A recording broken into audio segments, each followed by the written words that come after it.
ইসলাম শুধুমাত্র একটা ধর্ম নয়, it's complete code of life. কথা বলেন ঠিক কিনা? জীবনে যা প্রয়োজন সবকিছু ইসলামের মধ্যে দেওয়া আছে। আল্লাহ রাব্বুল আলামিন বলছেন, আল্লাযীনা মাক্কান্নাহুম ফিল আরদি আকামুস সালাতা ওয়া আতাউয যাকাতা ওয়া আমারু বিল মা'রুফি ওয়া নাহাউ আনিল মুনকার।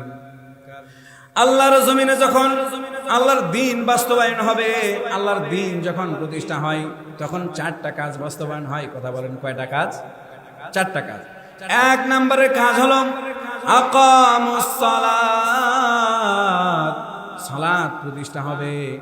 শুনেন, আপনাদেরকে বলতে চাই, যদি আল্লাহর দ্বীন বাস্তবায়ন না হয়, এই যে রাস্তা দিয়ে যত মানুষ যাচ্ছে, দেখেন একটু খোঁজ নিয়ে দেখেন, একটু আগে যখন নামাজ হয়ে গেল, সব লোক কি নামাজ পড়েছে নাকি? বলেন, সব লোক নামাজ পড়েছে? আপনি কি জোর করে ধরে নামাজ পড়াইতে পারবেন? পারবেন কখনো? পারবেন। কারণ যদি আপনি বলেন, এই লোক, এই ছেলে, তুমি এখনো নামাজে যাচ্ছ না কেন? সে বলবে, এই বেটা, আমি তো তোর খেয়ে চলিনি, তোর বাবার খেয়ে চলি। যদি ইসলামী হুকুমত বাস্তবায়ন হয়, আজান হতে দেরি, আশপাশের সমস্ত কাজকর্ম বন্ধ হতে দেরি নেই। কথা বলেন ঠিক কিনা? একটা চোর আসবে না, একটা বাটপার আসবে না, রাস্তাঘাটে কখনো চুরি ছিনতাই হবে না। এজন্য ইসলামী হুকুমত, ইসলামী জীবন বাস্তবায়ন করার দরকার আছে না নাই? দ্বিতীয় কাজ হবে যাকাত প্রতিষ্ঠা করা। কারণ যাকাত ভিত্তিক অর্থ ব্যবস্থা হলো সুন্দর অর্থ ব্যবস্থা। কথা বলেন ঠিক কিনা? বর্তমান প্রচলিত অর্থ ব্যবস্থা ইউরোপীয় অর্থ ব্যবস্থা, বিদেশি অর্থ ব্যবস্থা, যার কারণে ধনীরা শুধু ধনী হয়, গরিবরা আরো গরিব হয়।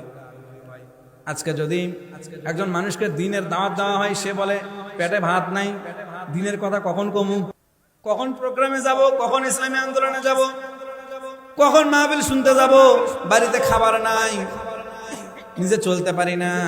কিন্তু যাকাত ভিত্তিক অর্থ ব্যবস্থা হলে সমাজে একটা গরিব লোকও খুঁজে পাওয়া যাবে না, সবাই যাকাত দেওয়ার জন্য ব্যস্ত হয়ে যাবে।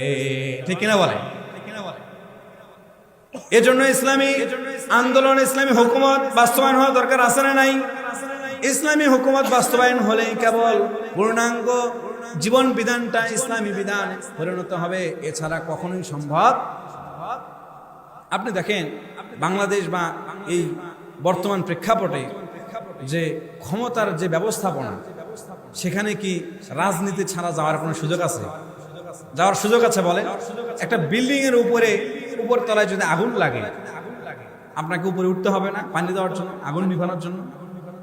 আপনাকে একটা বিল্ডিং এর সামনে নিয়ে যাওয়া হলো, যাওয়ার পরে বলা হচ্ছে, ওই যে উপরতলায় আগুন লেগেছে, তুমি এখন আগুনটা নিভাও, কিন্তু শর্ত হলো তুমি সিঁড়ি ব্যবহার করতে পারবা না।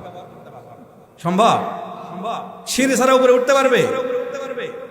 ফায়ার সার্ভিসকে উপরে উঠতে পারবে? বলেন। কিন্তু আল্লাহর দ্বীনের কর্মীরা, ইসলামী আন্দোলনের কর্মীরা, যারা আল্লাহর দ্বীন বাস্তবায়নের নামে, তারা কখনো হতাশ হয় না। কথা বলেন ঠিক কিনা? হাজারো ষড়যন্ত্র আসে, হাজারো সমালোচনা আসে, হাজারো বাধা আসে, কিন্তু তারা সমস্ত বাধাকে অতিক্রম করে শুধুমাত্র একজনের সন্তুষ্টি অর্জনের জন্য কাজ করে। বলেন তো তিনি কে? আল্লাহর দ্বীন যখন বাস্তবায়ন হবে, বলছিলাম কাজ বাস্তবায়ন হবে 4টা, 2টা বলেছি। তৃতীয় নাম্বার হলো আমারু বিল মা'রুফি ওয়া নাহাউ আনিল মুনকার। সৎ কাজের আদেশ দিবে, অসৎ কাজের নিষেধ করবে। বলেন তো, যারা বর্তমান আমাদের নাম করা যারা নেতা বা নাম করা যারা লোকজন, অধিকাংশ লোকই কখনো তাদের মুখে মানুষকে ভালো কাজের আদেশ দেওয়ার কথা শুনবেন না। ঠিক কিনা? কারণ ওরা নিজেরাই ভালো না, ভালো বলে।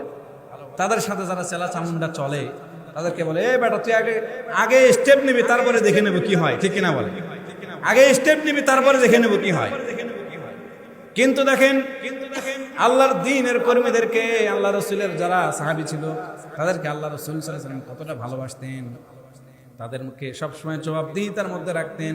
হযরত আবু হুরায়রা রাদিয়াল্লাহু তাআলা আনহু, তিনি একদিন কাঁদছেন। আল্লাহ রাসূল সাল্লাল্লাহু আলাইহি ওয়াসাল্লাম বলছেন, এ আবু হুরায়রা, তুমি কান্না করো কেন?